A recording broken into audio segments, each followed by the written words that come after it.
All right, hey guys, doing say about to hop into a little reaction. The first things first, though, just want to make sure y'all like that video. Hit a little exit full screen, scroll a bit, like it, and then full screen it back up. You feel me? So today's video is coming from my guy, right? I don't know him personally, but I love this channel so much because it talks a lot about Genesis and the creation story and how the earth really is young and the evidence that we have to back that up as Christians, right? And I say it's good to familiarize ourselves with these statements and these pieces of evidence and these beliefs because so many little things get into our mind that really mess with our faith that we don't think about, right? I bet you have no problem thinking that dinosaurs are millions of years old until you realize that would go against the biblical account, right? We have problems thinking that, oh yeah, this thing is 10,000 years old. That go against the biblical account. And every single thing that we think about, just like the earth is 4.6 billion years old. That goes against it. This thing is X amount of time years old, that's bigger than 6,000 or 7,000. It's wrong and it's sketchy, right? And we can't accept that as Christians. And we have to put a firm foot down and say, no, that's not what I believe, right? You can have all the evidence that you want, right? In the end of the day, evidence is a support. It's an adjunct tool, right? It's an accessory, not accessory. What's the word? Auxiliary to what the truth is, right? It's not always 100% the truth, right? You could have a video of somebody doing something that could be proof, like that could be 100% true, right? But in the end of the day, most of this stuff is just evidence that this is the case. It's not 100% true because at the end of the day, we don't know, right? We weren't there 4.6 billion years ago when the Big Bang supposedly happened. We don't know. Nor were we there 7,000 years ago when God supposedly made the world like that. We weren't there. We don't know. However, based on evidence, we can put our faith in something that we believe. And I think a lot of the issues that I have with science, right, is that we have to trust all these different people, right? And it's the same way with the Bible, right? We trust in people and that the accounts they wrote are true and that this happened is true and this happened is true, right? And the Bible backs up a lot, or science backs up a lot of what the Bible has to say, right? But science science backs up a lot of what the Bible has to say, but science also backs up a lot of what science has to say. But both of them can't coexist at the same time. Though science's claims are independent of the Bible. However, there's evidence to some of the things that the Bible does say. Science claims another truth to be true rather than what the Bible claims, right? And while science is a good tool, and there's a lot of truth in science, right? And there's a lot of good things that can come from science, sure. At the end of the day, this is built upon a foundation of people that didn't have like the Bible in mind, which doesn't necessarily make it wrong, so to speak, but we can't look at it as the ultimate authority and the ultimate truth, right? Just because people are publishing findings, they're not telling us what they didn't find, right? They're only telling us what they found. And because of that, it has to be taken with a grain of salt. This is just what makes it through and what already aligns with their stuff, right? It's built upon and built upon and built upon. There's a quote from some guy that we seen from one of the Answers in Genesis Canada videos back when we reacted to it, right? There was a quote from a guy, and it said something about, it's in one of the papers I wrote for one of my classes too. If I can find it, I'll pull it up and I'll mention it and I'll bring it to this part of the video. If I can't find it, you'll be seeing this. And it's something along the lines of the publishers that the data that don't go with our stuff, we throw out. The stuff that kind of goes with it, like barely, just might, it's suggested that it can go with it, it goes in a footnote. And the stuff that goes with it truly gets put on the front pages and like in big text and pictures and all that type of stuff, right? So like the data that don't agree with us, it gets thrown out. The stuff that maybe agree with us but it's not 100% sure, it goes in a footnote, right? It's really tiny. It's used as filler to make it seem like, have you ever seen a footnote where it's like this study, this study, this study, this study, this study, this study, this, and then it's just like you get enough of those, like, it might agree with us, and then it looks like you have a whole host of evidence. You don't know how like accurately it actually lines up, right? It just said a little bit of it. If it's just a little bit, it goes in a footnote. Just a little bit. And you don't know what part it agrees with. It could disagree on the whole main point of that study, but if a little bit of the results can be interpreted to relate to what this new study is, they're gonna put it in that footnote and it's gonna look more reputable, right? But we'll never know. And that's low-key an issue, right? Because everything is like peer-reviewed and all that stuff, but you could take one quote out of context and throw it in your paper or throw it in your report, and then it looks like, yo, this study proved this point, when it's really this sentence could be taken out of context. And people do that with the Bible all the time, right? People do that with the Bible all the time. The scientific article could be saying this paper's goal is not to do this, right? If you say this paper's goal, ... take out the is not. Is like this paper's goal is ... this, right? You didn't just say the not. You just made it look like that paper's goal was to prove your point, right? And it's stuff like that that can really get in and muddy the details. But anyway, too much yapping for me. Let's get into this video. Skeptics mocks the flood because of this, but they're missing something. Let's see what they're missing. The key to understanding animal migration after the flood is simply the concept of inch by inch, little by little, and slowly but surely. With my mom having been born in Newfoundland in Canada, I often visited and spent long periods of time there growing up. And anyone having met a Newfoundlander has undoubtedly experienced the charming, if sometimes bewildering, accent that many of them have. Very often it's accompanied by many rapid-fire and often humorous colloquialisms that burst forth when conversing with a native of the Rock, as the island is often fondly called by Newfies. The first of my favorite sayings, often delivered after being cheered up after something hadn't quite gone the way I'd wanted it to, was, "Well there, buddy, it's better than a kick in the head with a frozen boot." How can anyone argue with that logic? The second, usually heard when asking directions from an islander, was the quick prelude often given before their guidelines were offered. "Oh there, buddy, you can't get there from here." On a similar but more serious note, when Bible critics attempt to discredit the trustworthiness of the Bible, they often mock the historical account of Noah's Ark and the Great Deluge, as well as the accompanying situations that must have inevitably occurred because of it, as being preposterous. And one of those situations is the fact that as animals left the Ark after the flood was over, they would have needed to travel all over the world, which would be practically impossible today.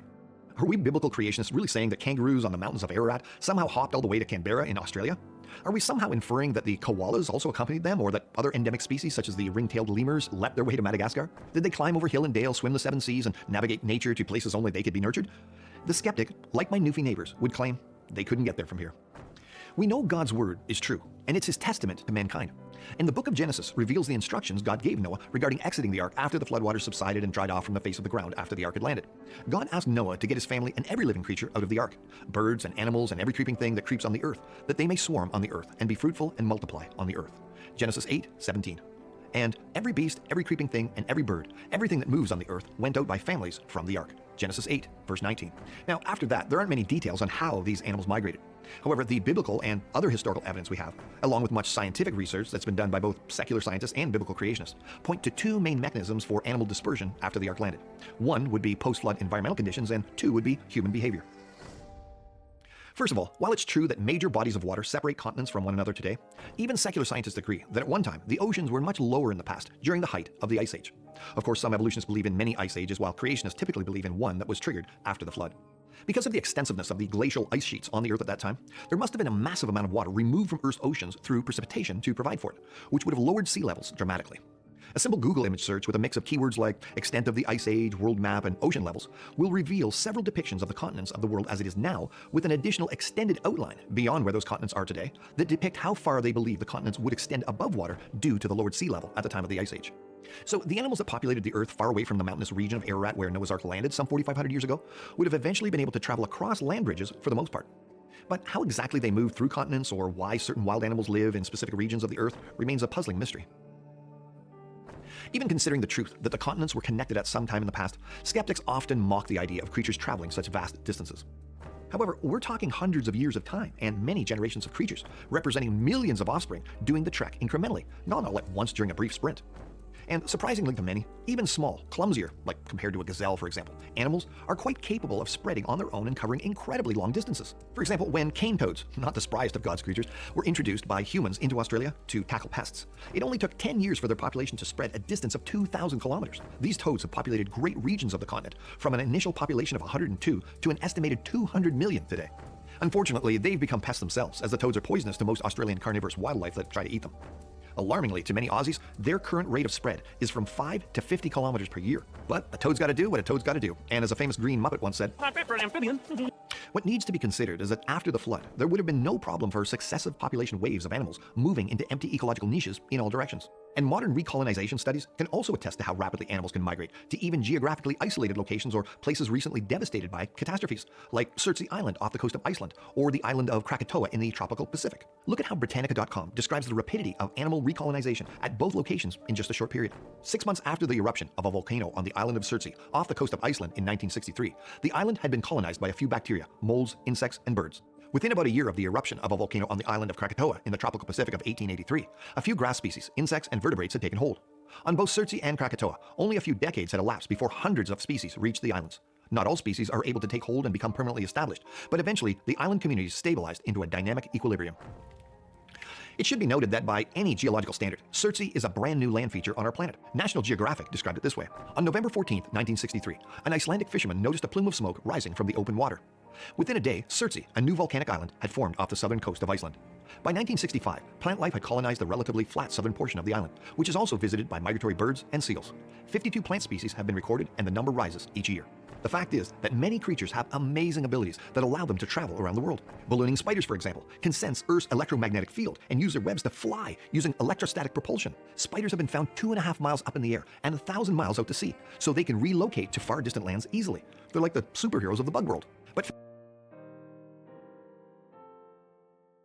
fantastic powers aren't always needed to explain animal dispersion, as they often found is that many creatures have amazing abilities that allow them to travel around the world. Ballooning spiders, for example, can sense Earth's electromagnetic field and use their webs to fly using electrostatic propulsion. Spiders have been found 2.5 miles up in the air and 1,000 miles out to sea, so they can relocate to far distant lands easily. They're like the superheroes of the bug world. But fantastic powers aren't always needed to explain animal dispersion, as they often use much less sophisticated methods of travel. Some of them might simply have been situational, like getting stranded on debris during a storm or because of an accident. We find tortoises in islands in the Pacific Ocean, and also thousands of miles away in the Indian Ocean, but nowhere else in between.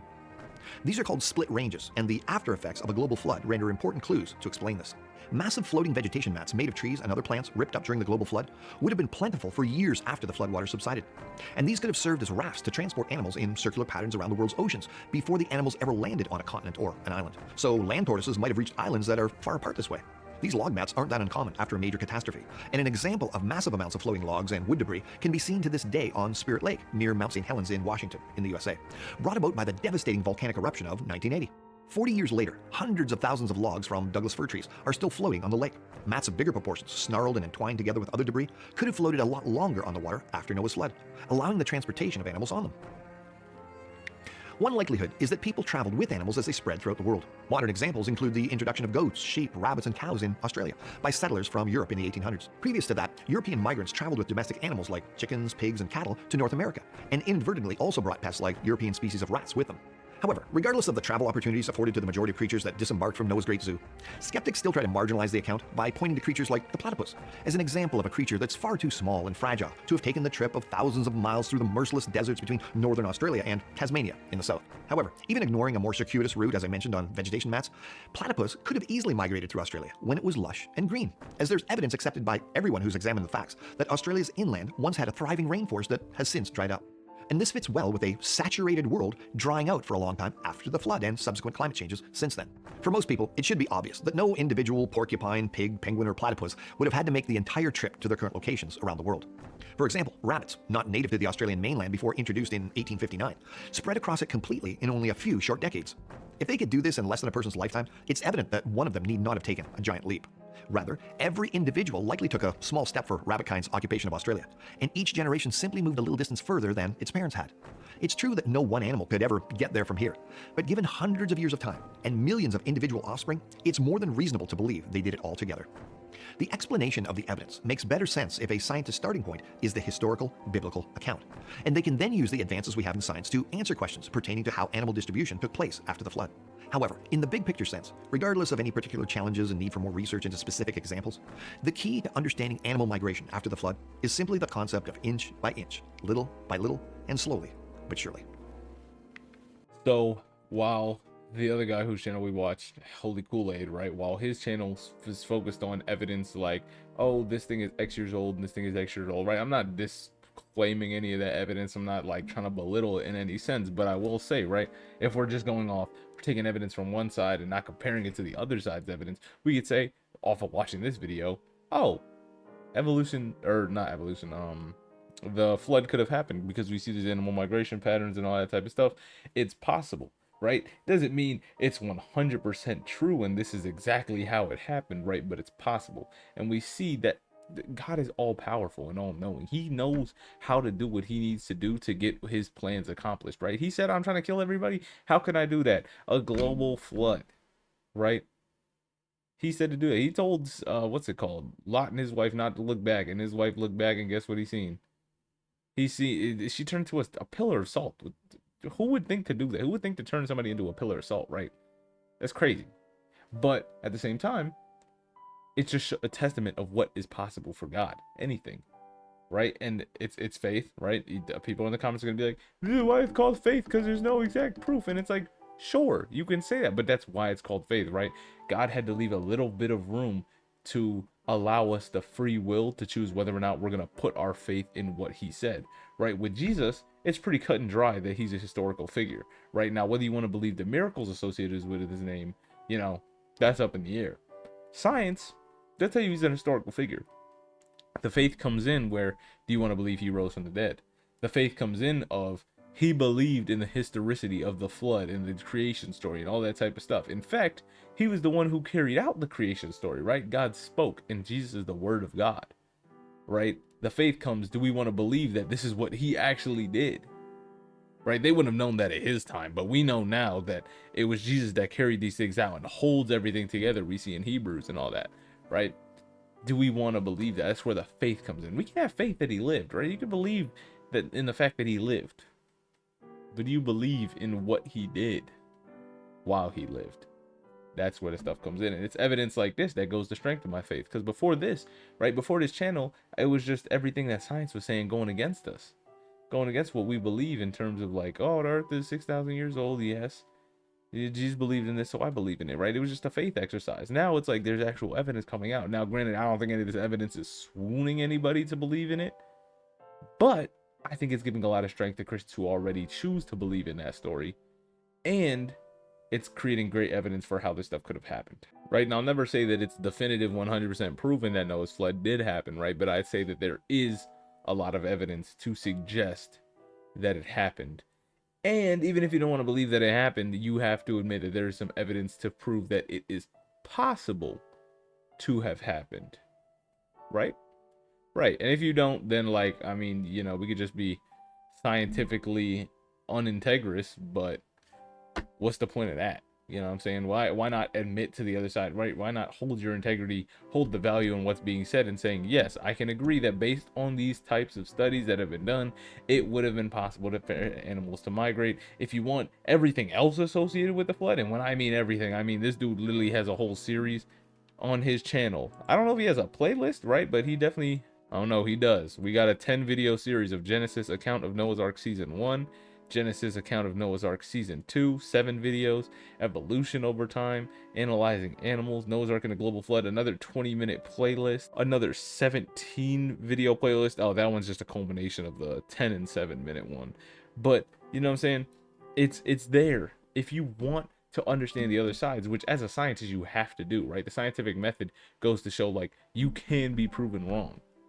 That's the whole point of science, right? You put these peer-reviewed studies out there to say, is it replicable and can we prove it wrong? And other people will try to prove it wrong to see what the truth really is. And with that, a lot of these people, they keep themselves in their little bubble chamber of, this is right, this is right. They watch my video, this is wrong, you're dumb, can't believe you believe this, you're coping and all this stuff. You don't know the effort that I put in to these videos. You don't know what I look into when I research. You don't know about the papers I wrote on this subject.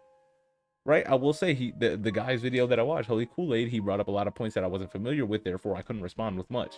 Right, I wasn't aware of all those different arguments. But how little integrity would I have to just ignore the fact that those arguments exist? Why would I do that? That's not holding the integrity of the game, right? So why would I do that?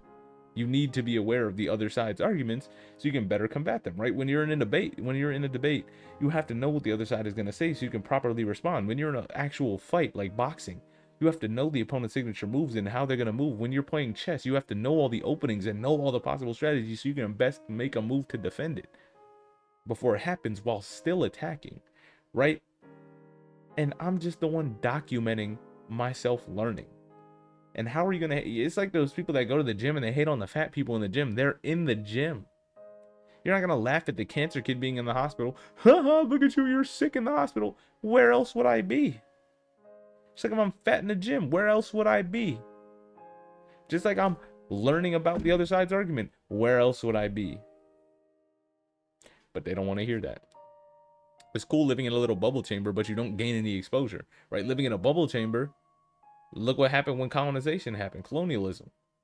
All these different diseases, all this different stuff. You expose yourself to the outside element, you put yourself out there, Things are gonna happen. You stay in your little bubble for all your life, stuff is gonna get messed up when you don't want it to, and that's just the sad reality of what it is.